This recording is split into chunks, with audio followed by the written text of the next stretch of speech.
And welcome to a Libertarian Affiliate Spotlight, a production of the Libertarian Party Affiliate Support Committee.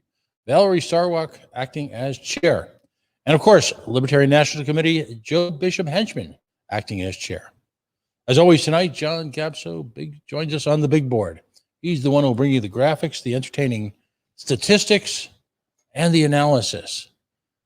Now tonight, we step aside, if you will, from interviewing state chairs because we wanted to touch base with someone who is intimately involved with the day-to-day operations from National, with, of course, individual state affiliates.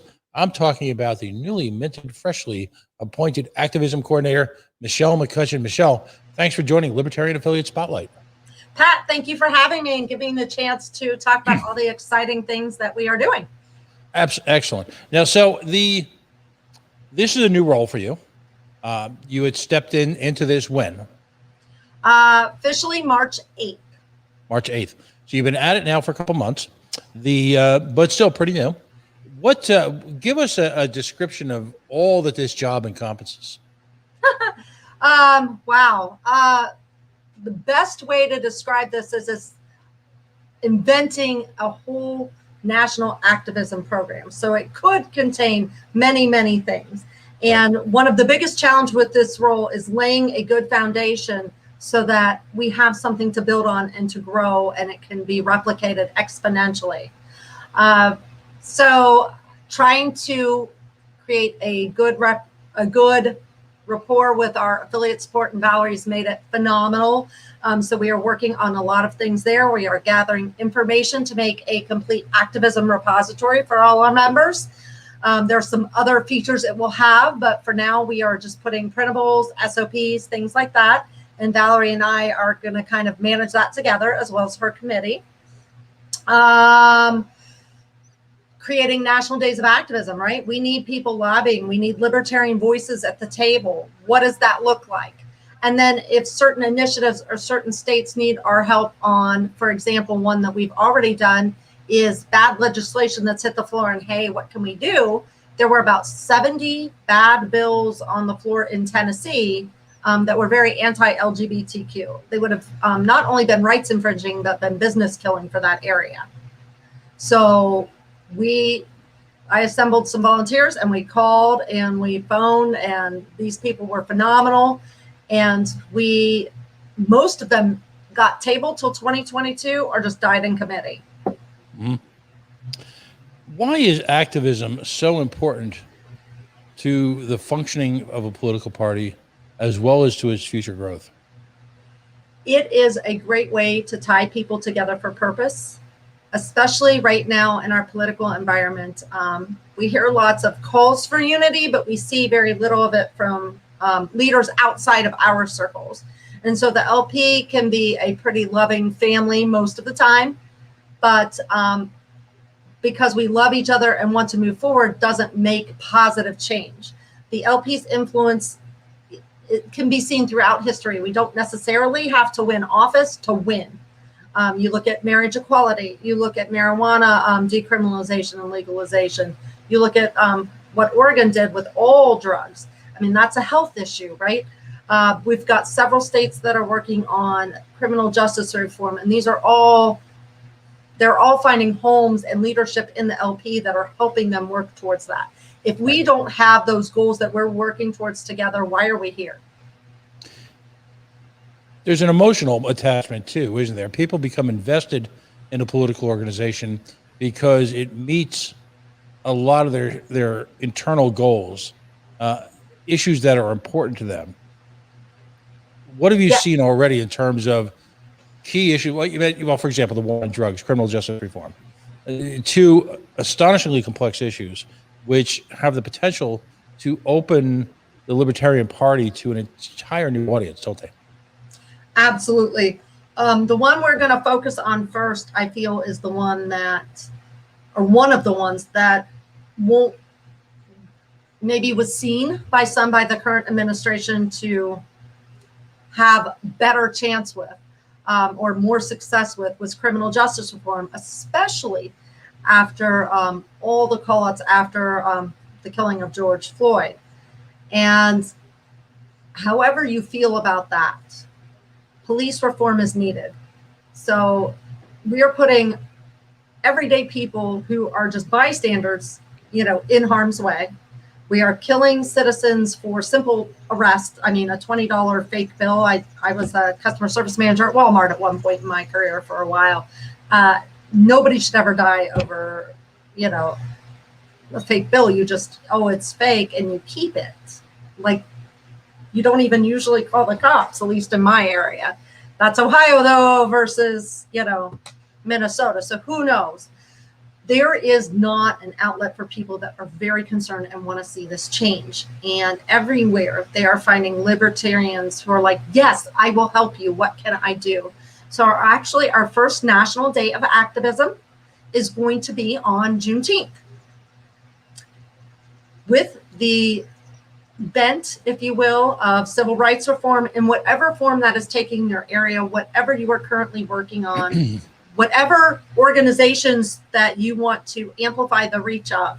And our fabulous communications director, Larissa, is going to help us promote that to really get that reach out there. But there are states working to end cash bail.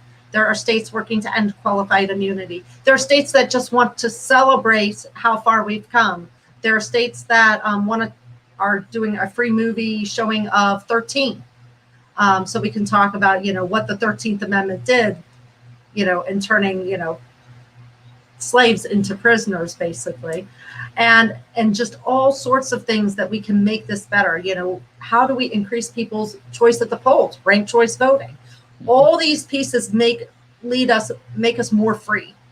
And what can we do to amplify those voices, whether it's gather petition signatures, write our legislators, raise funds for, those organizations at the local level, all those things. And people are very excited about this. I'm in touch with people all over the nation. Some aren't even libertarian who are working with us on this.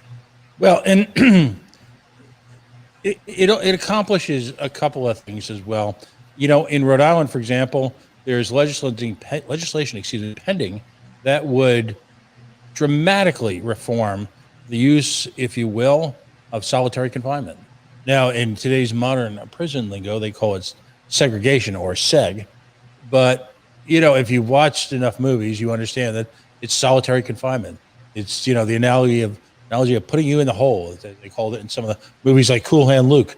And it's as barbarous a project and prospect as it is right now, as it was, say, generations ago when we were watching black and white movies. Of course, if you're a certain age like me, not you. But the impact. You and I aren't that far apart, I don't think that. But let's look at the impact of our involvement in it. First of all, it reverses a trend of keyboard warfare. In today's hyper political environment, I personally, in my humble opinion, as I say, don't believe it's enough to simple pontificate on the web about an issue. It's not good enough to simple have feelings about an issue. It's not simply good enough to post about an issue. One actually has to walk into the streets and get one's hands dirty, if you will, in the political process to impact the issue. By engaging in that form of direct impact, there are a variety of communities who will work with us on a person-to-person level for the very first time, as opposed to the cliche that many people use when attacking libertarians, as opposed to the public image, as opposed to the urban legends surrounding libertarians. And you gain membership, you gain understanding, you gain affinity, you gain voters by actually, walking the walk, as opposed to, digitally talking the talk.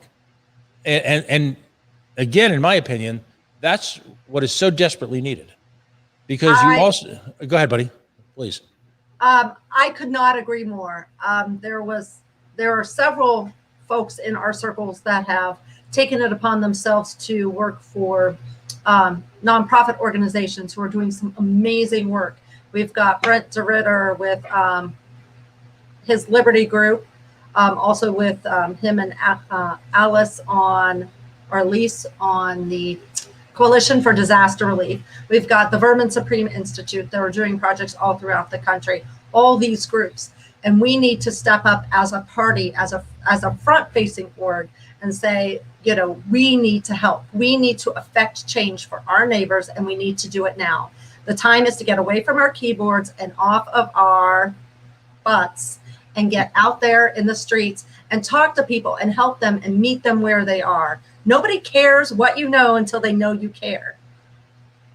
Right. And don't make Mama Mac come bop you on the back of the head because you aren't helping people. Well, it also breeds a true understanding of the issue.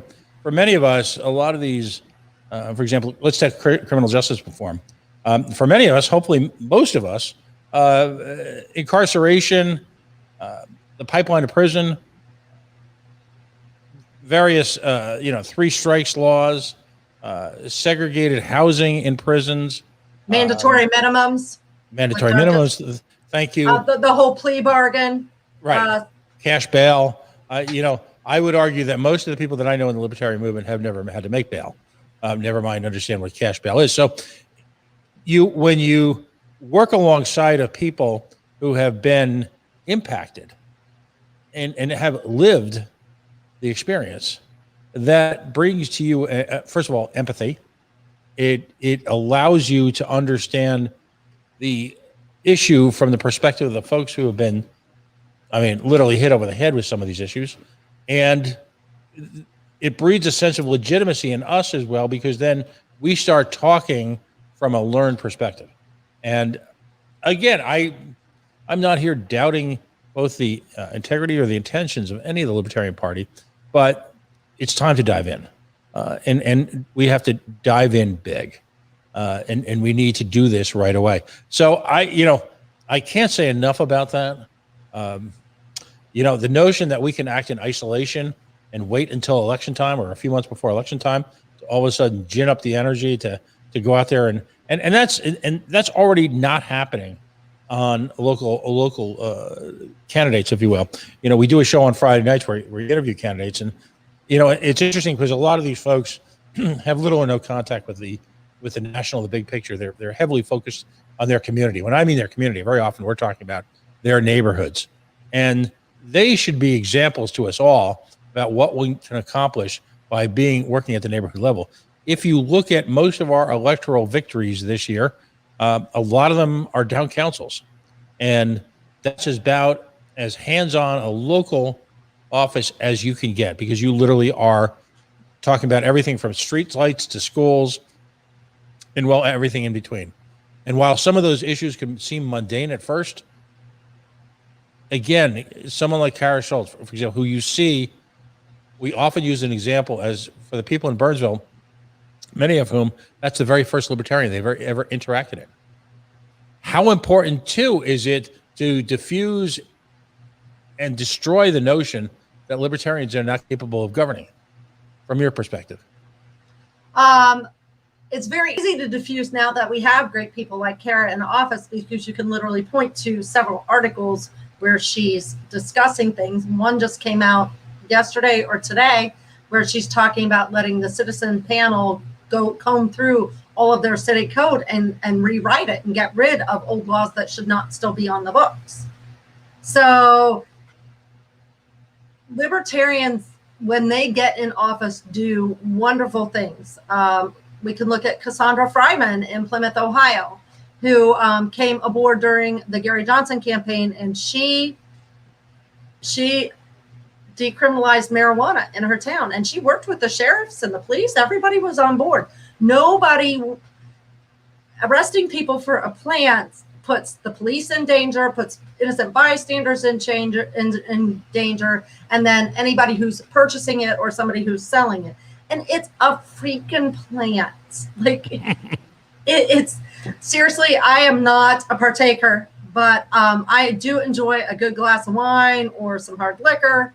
And I know that what I'm doing is far worse for me than a little bit of marijuana. I mean, this is 20, you sinner, you 21, right? But let's look at that issue. Let's look at that issue. In my defense, I do live in the town that just became a sanctuary city for the unborn. Okay. I've offered to run campaigns, so I'm like trying to get somebody up and going. But let's look at that issue as well, and why activism can really breed a level of understanding that you're not capable of unless you immerse yourself in the issue. Medical cannabis is still the law of the land in many, many states, and states now are experimenting incredibly enough. Are you ready for this? I hope no one's operating heavy equipment or drinking hot liquids, but there are states and municipalities which are looking to tax medical cannabis. They do it here in Rhode Island because it's a really great idea to tax people who are dying and who are very, very sick. It's just an astonishingly good taste, but it's happening. But until and it's easy to get outraged by that, and it's easy to share posts, and it's easy to cut and paste an article about it, and it's easy to get outraged and wish and wreak damnation and fire and brimstone upon those who would commit such an act. It's a lot harder to get out there and show up at a protest, or how about this, organize a protest, invite and involve people in the medical cannabis community who very often are suffering, and give them, if you will, a focus, a spotlight, a pulpit, a platform. To get their story out there. Yes. To preach.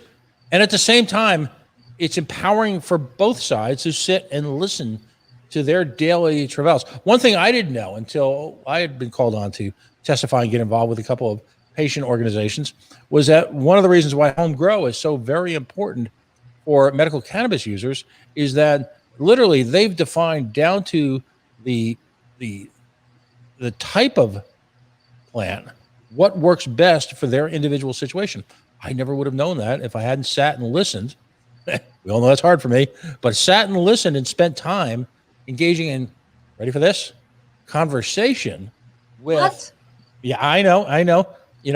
I have found that folks who are suffering and very often in end stage cancers, neuromuscular diseases, all sorts of trials and tribulations that can be impacted positively by the presence of cannabis in their life, are not so willing to express that on a keyboard to a complete stranger. They will, however, after having had a cup of coffee or two with someone, or maybe something a little bit stronger, will actually, speak about why it's important in their life, what quality of life issues it's given back to them, why it's important to have home grow, all of these nuanced issues that require a relationship. And Michelle, how do we develop relationships with people in the community? What's the A word in play tonight? Activism. Activism. We have to get out of our houses. I know it's crazy, and I know we don't all live in basements, and I know we all have families and jobs and lives. Mm-hmm. And I'm speaking from a very different perspective, right? Because this is my job. So it's 24/7 for me. But every little bit you can do, whether it's write your legislator, pick up a phone and call them, go knock on 5 doors an evening, spend 20 minutes and hit 5 doors and say, hey, how can I help you? You okay? Checking in on people. We are absolutely in this together, and that will be what kills all these draconian laws, right? That like if you want medical cannabis now, you can't have your 2A rights. So people with my particular medical syndrome aren't going to get medical cannabis because we don't want, you got to weigh the pros and cons.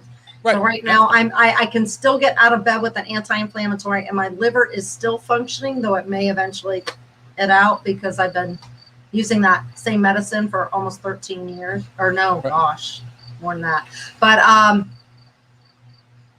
don't want to give up my gun rights. So right, and we have a law in Rhode Island which we're continually trying to figure out how to attack, and that's a prescription medical database. And someone decided in some bizarro alternate reality that it'd be a really cool idea to keep a database of all the folks who have prescription medicines, and particularly those that involve opioids, because that would be a great idea. And again, file that under the category of what could possibly go wrong. And people erupted, and they were, of course, soothed, and the duopoly in place said, well, no, don't worry. We have nothing but your best intentions at heart. And then a couple of years later, under the cover of night and buried in a budget bill, at that point in time, our Attorney General here in Rhode Island, who was, actually truly a terrible human being. I mean, in the fullest sense, decided it would be okay to amend the law to allow for warrantless searches of said prescription medical database, so that literally anyone in law enforcement can, without any explanation whatsoever, go into this medical database and study it. Now, would activism have prevented that? Don't know, and we won't know. And that's the tragedy in situations like that, because we've got an incredible group of people nationwide of libertarians, most of whom are busting their butts. If we can somehow, with your good efforts and your goodwill and your reputation and well, your ability to instill a certain level of fear of God into people, if we can energize that base to act in some level of concert, imagine the consequences. Something we did here in Rhode Island a few years back, and again, I apologize for drawing on Rhode Island, but that's where I'm from, and that's where I've been involved as an activist for a number of years. We set up a telephone flash mob, and we wanted to fight a stadium, and we defined a 2-hour window on a handful of occasions where people should call in on very particular phone lines, politely, with a message. We provided a script if they wanted it. We provided an email address, but we asked people to call. And we did it under the guise of, this is your chance to vote on a particular issue. You call this number between this period of time, express yourself. These were publicly available phone numbers. I had a couple of cell phone numbers that I was ready to break out in case we needed to, but we didn't. And we melted the phone lines in the Rhode Island State House one day. Melted them. Couldn't get through them. And that's what needs to happen. Now, how many libertarian members do we have? If we could harness them in a couple of times a month to be activists, all right, so via the phone, then imagine what the combined power, if you will, of the learned, passionate voices of libertarians are. Imagine what that combined power can be. So funny you should say that. That was similar to what we started to do with Tennessee, though on a smaller scale. Mm-hmm. There is another state that has a huge initiative coming up where I will be working to gather text bankers, phone bankers, and petitioners. And so I will need all the callers and all the texters because this is something very doable, but I can't quite reveal what it is just yet. Mm-hmm. But we've got that coming up. Then the flip side, and Susan Hogarth and TJ Ferreira, two of our wonderful LNC members, are looking through some stuff I sent them, but we have an opportunity to get some software that will allow all of our members to hop in and contact their legislator, whether it be state, it's all of federal level. Mm-hmm. We would have to build a plugin so it ties into our system better, but it'd be a whole advocacy page that everybody could go and just click on Rob Portman's email, click on Rob Portman's social media and let them know. And I use that because those are Ohio examples, but click on Joe Biden's and let him know, please veto the end criminal justice bill or whatever. I don't know. I'm really good with taking on Rob Portman. That's a real example. That's one we should embrace right away. Why? The question begs, well, I say, why not? Why do we do it? Well, because we can. So if I went through all my inbox and picked out the Rob Portman responses, people would just roll their eyes. But just teaching our activists to do that, greeting our volunteers when they come in, giving people who've been here forever, who want to see change, an avenue to do that. We're going to have activities. I can plug them in right away when they ask. We're going to have a password protected calendar that lets our activists know where things are needed. If they have like a few moments, they can pop in and do something. Plus, there'll be certain call to actions like our day of activism, like the statewide initiative I'll be working on that I can't reveal just yet. There'll be all those things. And then to get these people trained up, this is the perfect segue into regional training. Our esteemed Kara Schultz, our candidate recruitment specialist at National and sitting city council person for Burnsville, Minnesota, has had a dream to take our training to our people. So every region is having training, And we just finished our first one in Atlanta over Memorial Day weekend. We've got trainings coming up in every single region. So California's got it. We've got one in Shreveport. We have got one in New Jersey. We've got one in Indianapolis. We've got Des Moines, and we've got Salt Lake is our next one. All these different places have training for candidates and campaign teams, and we have one for affiliate leadership. It teaches you how to do soup to nuts, right? It teaches you how to do outreach, what proven methods work. Where do I start with all of this? What is my messaging? We bring clear examples. We do activities. We had overall such a wonderful feedback from this experience. Everybody was very pleased. Mm-hmm. Now, you did it with candidates and also folks who were going to be working on campaigns as well. Am I understand that correctly? Yes. So there are 2 training tracks.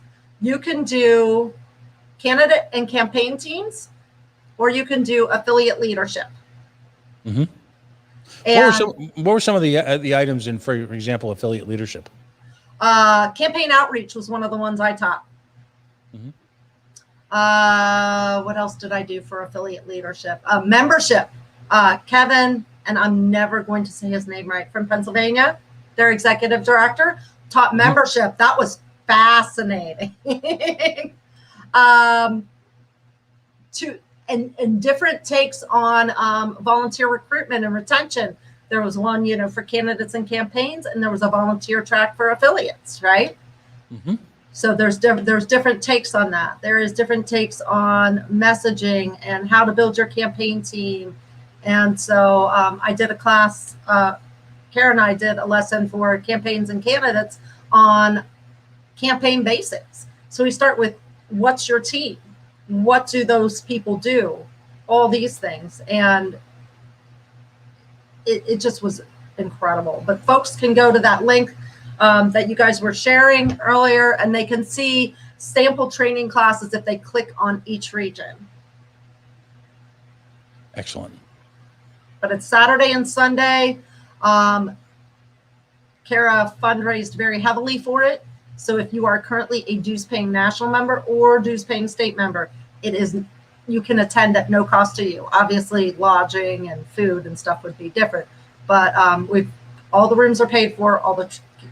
All the money to get the trainers to the venue is taken care of. So, and it's well worth it. And when's the next one again? The next one is Salt Lake City, and it should be the 14th and 15th of next month. I don't know if Joe wants to pull up that link again and cheat for me.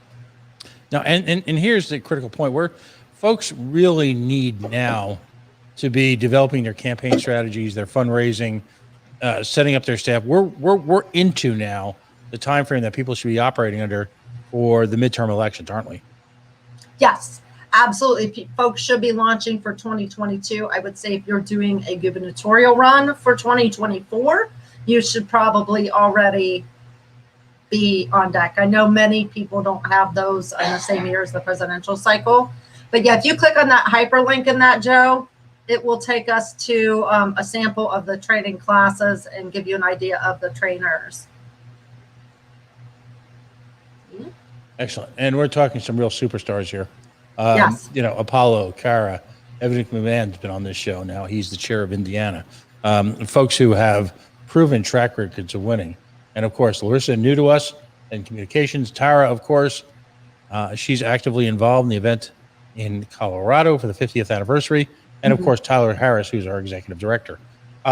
You've got a real slugger's row there of people who've been involved in winning campaigns, who've won campaigns, who've helped finance winning campaigns. And everyone will take something different from it.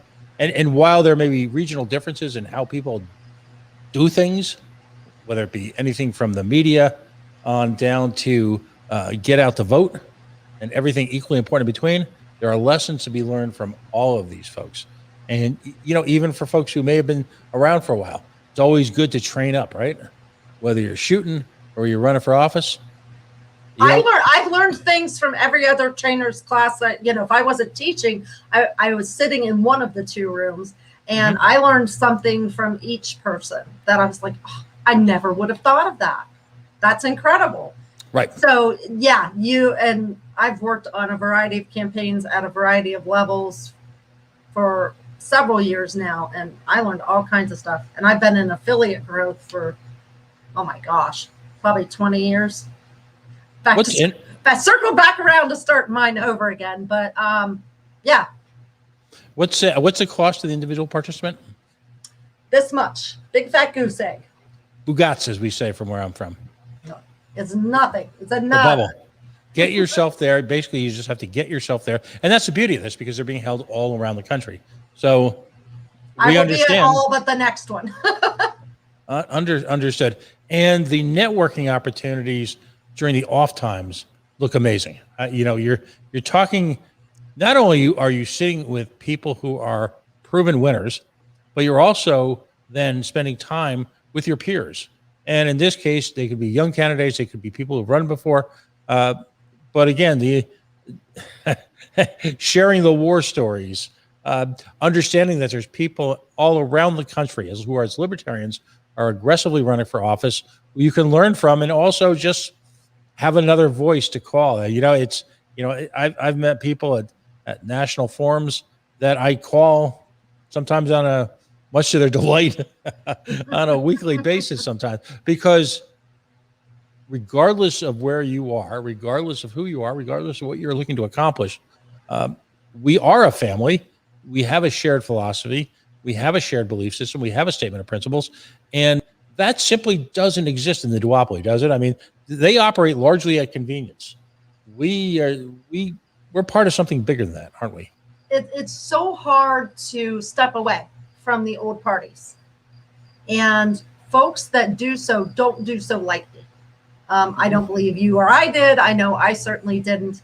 And hearing those stories over and over again, well, I've always kind of supported you and mostly voted this way, but it was time I finally made the leap and put my money where my mouth is, and now I want to help. Put me to work. And I hear that more and more and more. I mean, look how much staff has grown in just, the last year. I haven't even been with National quite a year. I'm in a brand new role. A young man was just named over the weekend, was just let out that he accepted my former role in the stewardship team as the membership coordinator. Mm-hmm. The growth is just incredible. And it's because our membership is growing, our donor base is growing. People are hungry for what we offer. Right. But again, it won't matter if we can't get out there and fix some of these things that are going wrong. There is a lot of power in our numbers, and you don't have to do a ton to be impactful. I just went, and a young lady stuck it out and stuck it out and stuck it out. And in the county next to me, and it's a brand new Pride, and she had somebody go to bat for her so the Libertarians could have a table, because they were going to let League of Women Voters register people, but they weren't going to let the Libertarians there. Mm-hmm. And they had a Biden-Harris team there. She fought and fought for that, and that gentleman that was running the festival fought to have us there. He actually went to bat for us with city council. And so he's got like tons of defenders now in the Libertarian Party. But just me going Saturday for the 3 or 4 hours that, I was able to go after I did my national report this weekend, it's life-changing. I mean, some of those kids, was offering free mom hugs. Some of those, and I say kids because some of them were older than I was, they just wanted somebody to hug them and appreciate them. Mm-hmm. So I was telling them to drink their water, eat their vegetables, and I love them and they matter.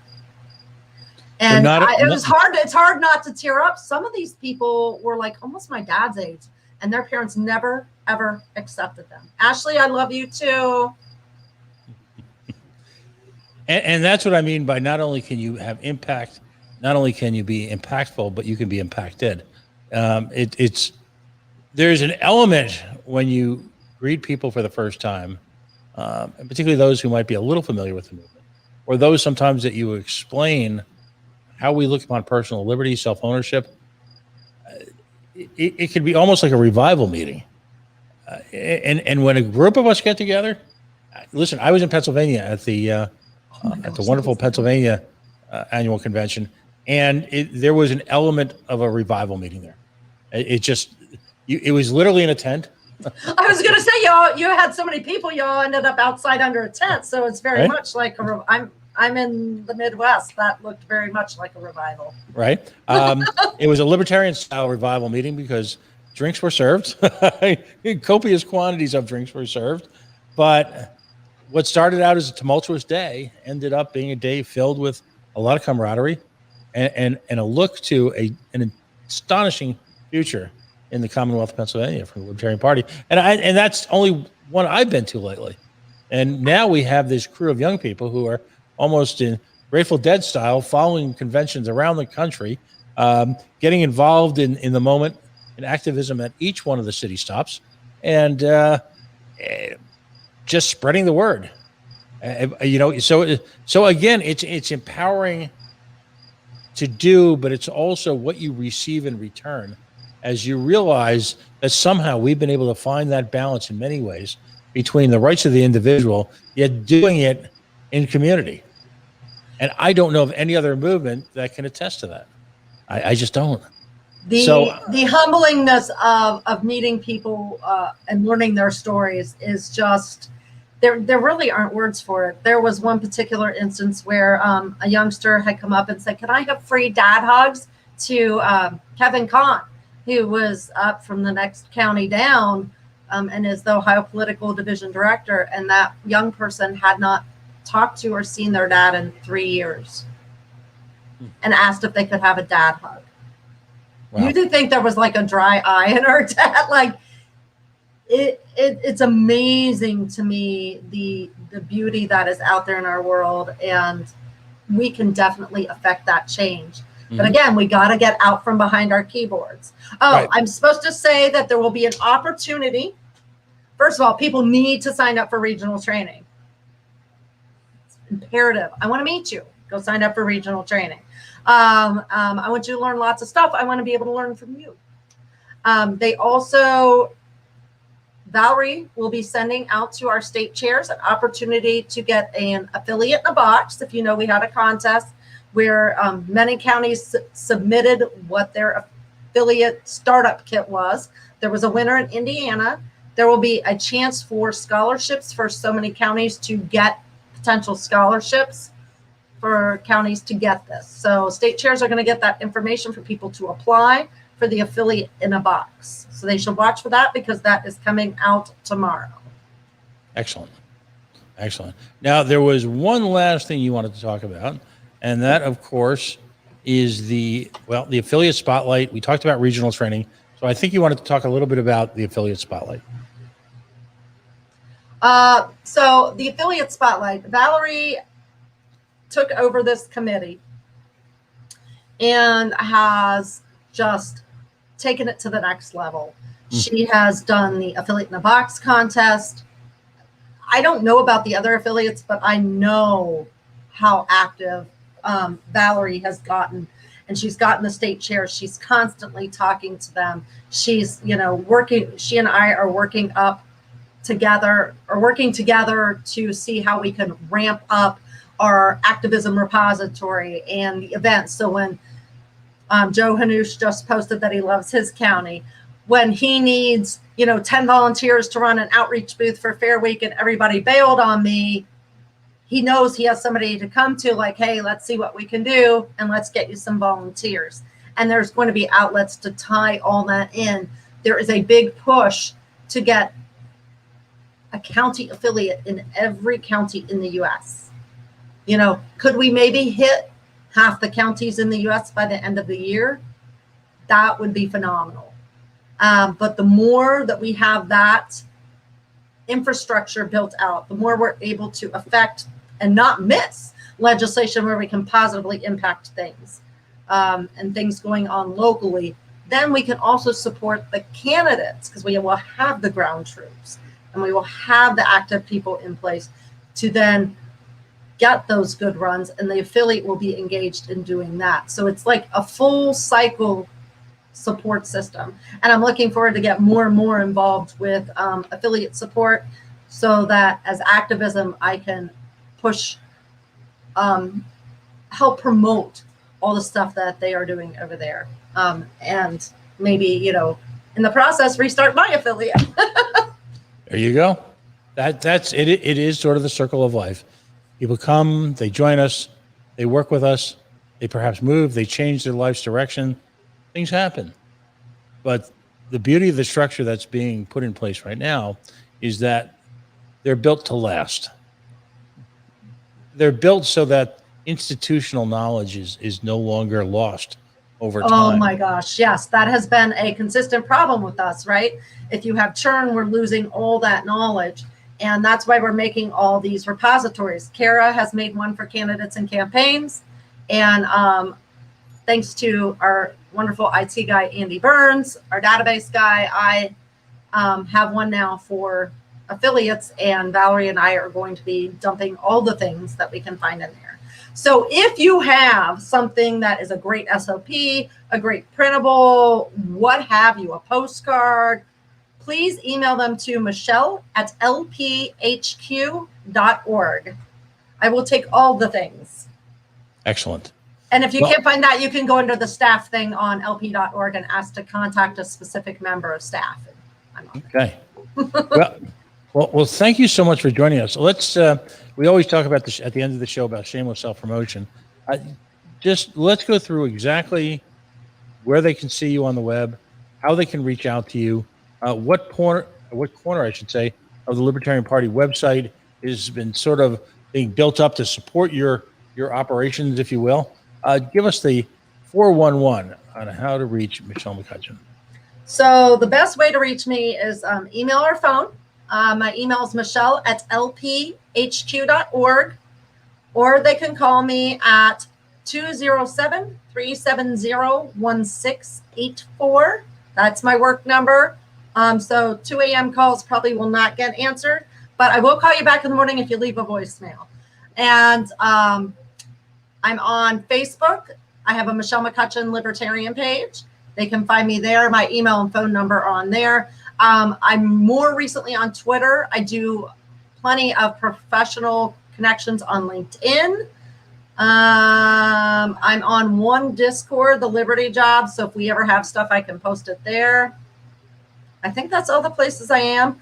The thing that's getting built out to support me is actually not going to be frontally visible on the website. It's all going to be password protected. The event calendar for volunteers, as well as the printables and SOPs. They'll all be behind password. Excellent. Excellent. Well, again, congratulations on your new job, your newest job, I should say.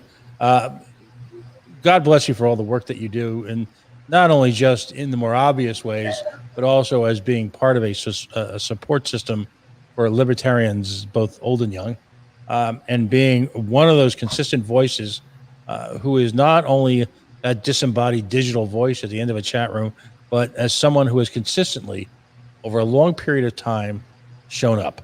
And what I mean by shown up is not just been physically there, but physically, emotionally, and financially involved and spiritually involved in what happens to the party of principle, the Libertarian Party, and the Party of Freedom.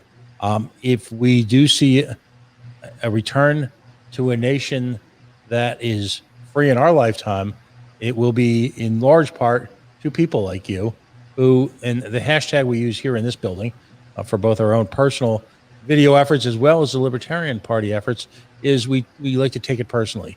And you are someone who clearly takes it very, very personally. And to that, my heart to you. It's you're an example in action.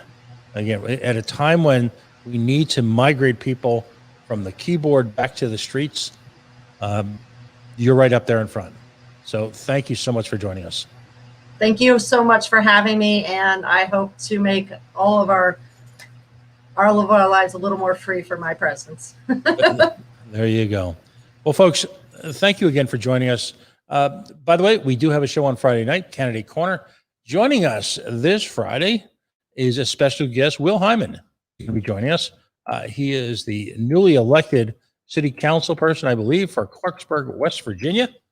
He'll be joining us at 9 o'clock Eastern time to talk about his race, what issues are important to people in Clarksburg, West Virginia, as importantly, what lessons he's learned in successful candidacy that can translate, well, whether it be your activism, whether it be your candidacies, whether it be your support of a candidacy.